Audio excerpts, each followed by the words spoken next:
Let me paint you a picture. You've worked hard, built something real, a career, a business, maybe some savings. You feel secure. You feel like you've earned your place. And underneath all of that, there's a quiet assumption that most people never examine, that your country has your back, that your citizenship is a shield, that the system you were born into is, at its core, designed to protect you. Now here's the question nobody in your immediate circle is asking. What if that assumption is the single most expensive belief you hold? What if the country you call home isn't your partner at all, but your landlord? And what if that landlord has been quietly raising your rent, changing the locks, and rewriting the lease, while you were busy just trying to keep up with it? The ultra-wealthy figured something out a long time ago that most people will spend their entire lives never knowing. They stopped treating nations like home and started treating them like a menu. Today, we're going to show you exactly how that works and what it means for someone who's serious about building a life that no single government can touch. Welcome to the 1% Vault.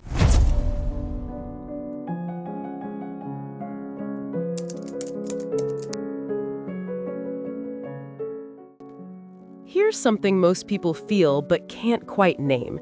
It's that low-level anxiety that shows up whenever there's an election, a new policy announcement, a currency shift, or a news headline about taxes. That feeling isn't paranoia. It's your instincts telling you that something about your setup is fragile, and they're right. When your income, your savings, your business, and your physical freedom are all sitting in one country, one jurisdiction, you don't actually own your life in the way you think you do. You are dependent on the decisions of people you didn't elect, enforcing rules you didn't write, in a system that is ultimately optimized for its own survival, not yours. One legislative decision, one currency crisis, one political shift, and everything you built is suddenly playing by completely different rules. And here's the part that really stings. Earning more money inside a fragile system doesn't make you safer. It makes you a bigger target.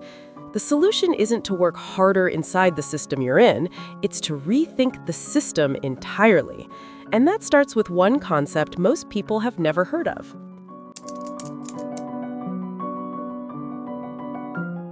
Most people bundle their entire existence into one country without ever consciously deciding to. Your bank is there, your business is registered there, you live there, your legal identity is tied there, and it feels normal because everyone around you has done the exact same thing. But normal, in this context, is just another word for exposed. Think about it this way. If a financial advisor told you to put every single cent of your retirement savings into one stock, one company, one sector, no diversification, you'd walk out of that meeting. That would be financial malpractice. But that's exactly what most people do with their entire lives. One country, one set of laws, one currency, one government standing between them and their freedom. The shift, and this is where it gets interesting, is to stop treating your country as your identity and start treating different countries as what they actually are, specialized tools. Some countries are incredible for banking, some are incredible for tax efficiency, some have the best quality of life. Some offer the easiest path to a second passport. The wealthy don't pick one, they build a stack.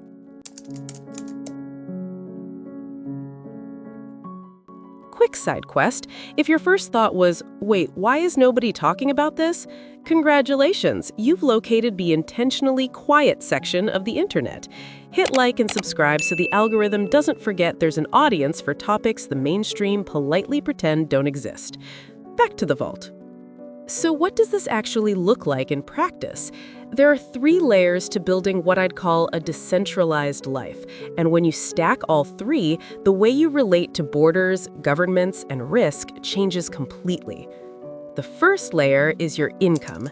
The goal here is to build something that isn't geographically dependent, a business, a brand, a skill set, an asset that generates money regardless of which city you wake up in.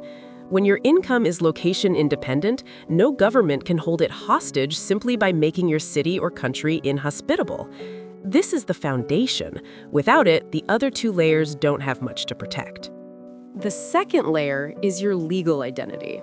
This is about having more than one option when it comes to residency and citizenship. A second residency in a country with a stable legal system means that if things deteriorate where you are, economically, politically, socially, you have a legitimate legal place to go. You're not scrambling, you're not applying, you already have the right to be there. And a second passport takes that even further. It means two governments have a claim on protecting you, and neither one has a monopoly on your identity. And the third layer, this is the one most people never get to, but it's where the real leverage lives. It's not about where you escape to, it's about making yourself the kind of person that countries actually compete to attract. I'll show you exactly what that means in a second.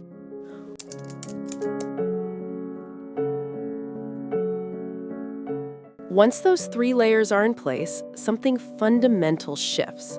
You stop being a subject of geography and start being a customer of it.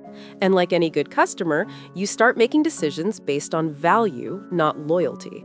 You hire talent where the education is genuinely world-class, but the cost of living keeps salaries reasonable. You register your business where the regulatory environment is stable, transparent, and actually designed to encourage growth. You bank where the institutions are deep, private, and protected. And you live, actually physically live, where the combination of infrastructure, safety, climate, and culture makes your day-to-day life as good as it can possibly be. These don't have to be the same country, and for the people who figured this out, they rarely are. This isn't about hiding from taxes or running from responsibility. It's about recognizing that in a globalized world, your geopolitical positioning is one of the most powerful levers you have. More powerful than working an extra 10 hours a week. More powerful than the next promotion. The map stops being a set of borders and starts being a set of competitive advantages, and you start choosing yours deliberately.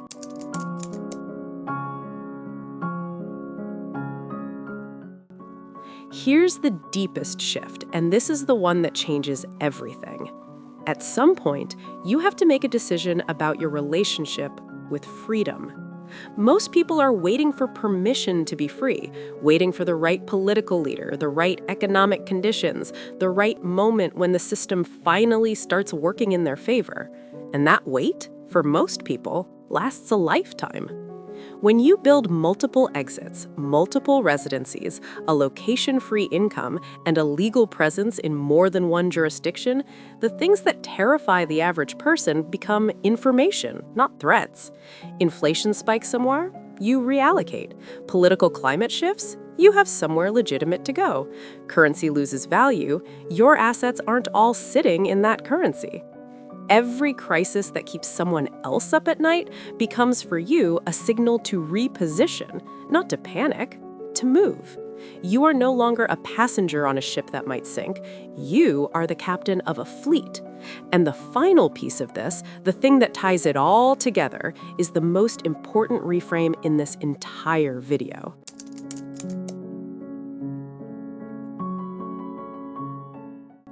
Here's where I want to leave you.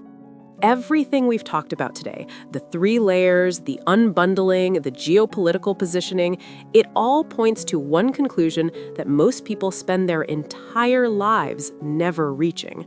The ultimate form of wealth isn't a number, it's a degree of freedom. Specifically, it's the measurable degree of permission you no longer need to ask for.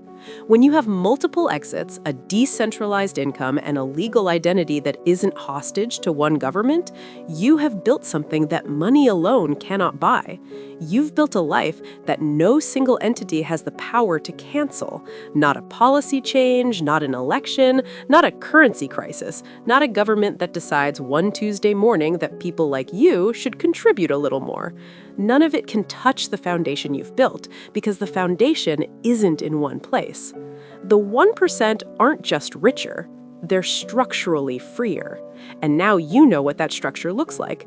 The only question left is whether you're going to start building yours.